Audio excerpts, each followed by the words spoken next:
Assalamualaikum warahmatullahi wabarakatuh. Perkenalkan, nama saya Yogi Pangestu, nomor induk mahasiswa 2117-2008 dari Fakultas Sains dan Teknologi, Prodi Teknik Elektro, Universitas Bina Dharma. Oke, pada video kali ini saya akan membuat video tentang cara kerja dari sistem yang saya buat, yang diambil dari skripsi yang saya buat sendiri, yaitu yang berjudul Smart Fast berbasis IoT dengan fitur deteksi fatigue untuk meningkatkan keselamatan kerja di tambang. Oke, untuk alatnya yaitu seperti ini, yang merupakan sistem deteksi fatigue. Oke, sebelum kita akan coba untuk running alat ini, pertama saya akan menjelaskan apa saja dari alat-alat tersebut, baik itu dari input, dari outputnya, sensor-sensor yang saya gunakan itu apa saja. Yang pertama-tama saya gunakan yaitu untuk deteksi fatigue, yaitu sensor denyut jantung. Denyut jantung ini saya gunakan yaitu sensor Max 3102. Sensornya yaitu yang digunakan adalah seperti ini, yang berwarna merah.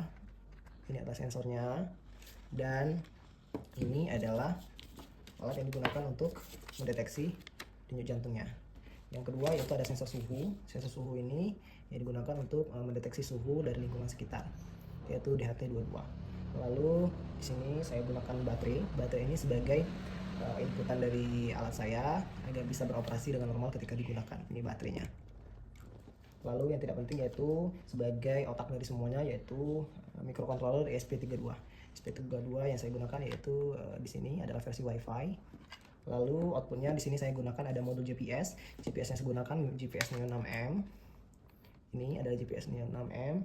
Lalu menggunakan OLED 128. Lalu saya gunakan buzzer sebagai aksi dari alat saya. Lalu saya menggunakan motor servo juga sebagai aksinya dari pengganti automatic parking brake. Oke, selanjutnya kita akan coba tes running alatnya.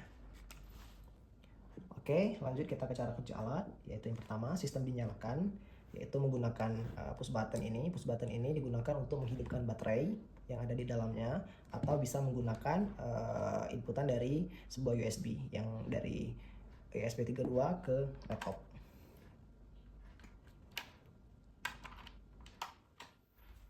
Oke, alatnya hidup. Dia akan mulai melakukan inisialisasi terhadap seluruh komponen terhubung, termasuk sensor denyut jantung, sensor suhu, serta modul GPS dan sensor lainnya. Yaitu yang selanjutnya, ESP32 ini harus terhubung dengan WiFi. Maka dari itu kita hubungkan koneksi tersebut menggunakan WiFi yang sudah saya setting menggunakan Arduino IDE. Hubungkan dengan WiFi yang ada di HP kita, dan ketika sudah terhubung maka alat tersebut akan memberikan sinyal bahwa ada byte per menit, ada GPS, dan ada temperatur yang diambil dari sensor yang ada. Oke, kita akan uji coba alat ini apakah berfungsi dengan normal atau tidak. Kita akan menguji sensor DHT22-nya, AD8232-nya, serta kita akan mengetahui berapa sih byte per menit yang dihasilkan. Oke, di sini saya menggunakan sebuah aplikasi yang familiar, yaitu Telegram. Di mana Telegram ini saya menggunakan bootnya, yaitu boot Telegram yang sudah saya buat menggunakan username SmartFast. Oke, di sini untuk mengujinya saya atur SmartFast tersebut atau alat ini tersebut dengan menggunakan 3 mode. Mode yang pertama yaitu mode capek, yang akan saya gunakan menggunakan slice A. Yang kedua mode lelah, dan yang ketiga ada mode normal. Oke, kita akan coba apakah alat ini akan berfungsi ketika kondisinya kita setting menggunakan Arduino IDE, ambang batasnya berapa, slice A atau slice B, maka aksinya akan timbul. Aksi B ini adalah aksi dimana akan mengaktifkan automatic parking brake, dan juga nanti akan menghidupkan buzzer. Nah, kondisi tersebut itu untuk menguji apakah alat tersebut berfungsi dengan normal. Oke.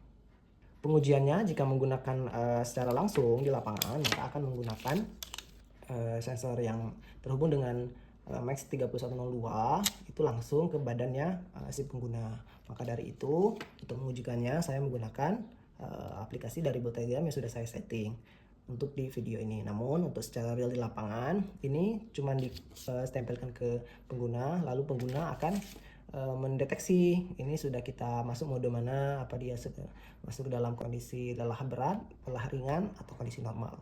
Oke, fungsi dari alat saya seperti itu. DHT22-nya akan mengirimkan kondisi suhu ruang sekitar. Di sini ada GPS mencari lokasinya, ada temperatur dan ada BPM.